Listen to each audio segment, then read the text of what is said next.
ဘာသာဝင်သူတော်စင်အပေါင်းတို့ခင်ဗျာကရင်ပြည်နယ်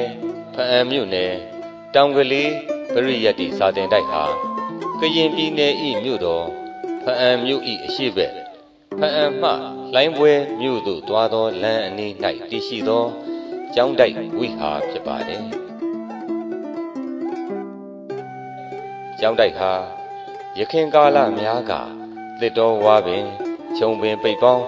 လွှမ်းအုပ်မိုးထားသည်ဖြစ်သောကြောင့်ရောက်ကြသူနေပါကြပါတယ်ထိုတောအုပ်အလယ်မှာပင်လေရေမျက်နှာပြင်အထက်အမြင့်135ပေအထွတ်တွင်ရှိသောမြတ်သောမြေတောင်ကုန်းပေါ်၌နှစ်ရှည်လများတည်ထားကိုးကွယ်လျက်ရှိသည့်မြရတနာစေတီတော်မြတ်တဆူရှိခဲ့ပါတယ်ဤအယက်ဤဒေသဤဌာနသို့ဗုဒ္ဓသာသနာတော်မြတ်ကိုလောကီလောကုတ္တရာနှစ်ဌာနအားဆွမ်းဆောင်တော်မူသောတောရဆောက်တည်တောရမိပြောတောမိယဟန်တော်ဖြစ်တော်မူသောအရှင်ပညာသာမိကိုတော်ငယ်ကလေးသည်1989ခုနှစ်ကာလအချိန်အခါမှာစင်းကြိုက်တောင်တန်းတောရခရီးမှဤတောင်ကုန်းကလေးတောင်ကလေးဟုသမုတ်ခေါ်ဆိုတော်မူသောတောရကျောင်းတိုက်မှာကြွရောက်တော်မူလာရာမှအဆင့်ဆင့်သောဗုဒ္ဓဘာသာသာသနာတော်မြတ်ကိုအာသွန်ကျိုးပန်းရာမှပွင့်လန်းတော်မူလာသောအေးရိပ်သာစခန်းတောင်ကလေးပရိယတ္တိစာတင်တိုက်ကြီးဖြစ်ပါတယ်အရှင်ဟာနေ့ညအချိန်ကာလကိုနေ့အခါတွင်လောကီလူသားအကျိုးတရားများစီစဉ်ဆောင်ရွက်ပေးခြင်းကရင်ပြည်နယ်အတွင်းနေထိုင်ကြသည့်တိုင်းရင်းသားရင်သွေးငယ်များပညာရေးမြင့်မားရေးအတွက်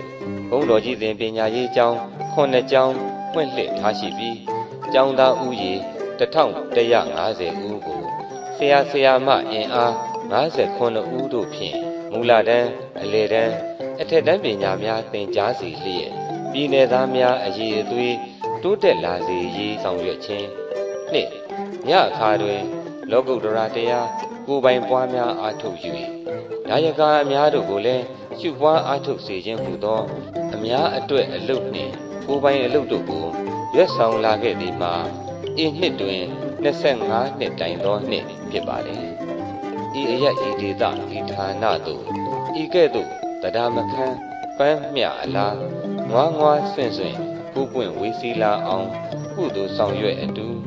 ကြည်ဖြူရပါသောသာသနာဒါယကာအပေါင်းတို့သည်စိတ်တူကိုယ်တူပါရမီအတူတကွပြုနိုင်ကြရန်ကောဇာတက္ကရာ1384ခုနှစ်ကစုံလဆန်း1ရက်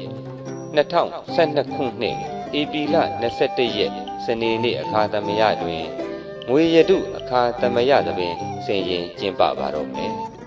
ထိုငွေရတုသဘင်အခါသမယပွဲတော်မြတ်သို့ဗုဒ္ဓဘာသာဗုဒ္ဓသာသနာ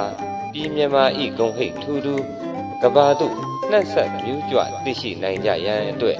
ပရိခရာစုံလင်စွာဖြင့်သံဃာတော်အရှင်မြတ်များဥယျာဉ်အပါ2500တို့ကိုပူဇော်လှူဒန်းကြမှာဖြစ်ပါတယ်2500ထေသံဃာမြတ်တို့အားလှူဒန်းလိုကြသော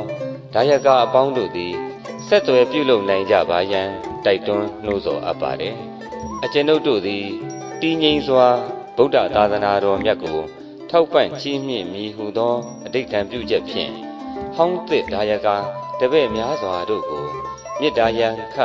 နှလုံးလှဖြင့်ငွေရတုသဘင်နေ့တွင်ပျော်ရွှင်စွာဆုံတွေ့ကြနိုင်ဖို့ရာဖိတ်မှန်တကပြုလိုက်ရပါတယ်။ကျမ်းမာချမ်းသာကြပါစေ။အရှင်ပညာသာမိတောမိယဟန်တောင်ကလေးဆရာတော်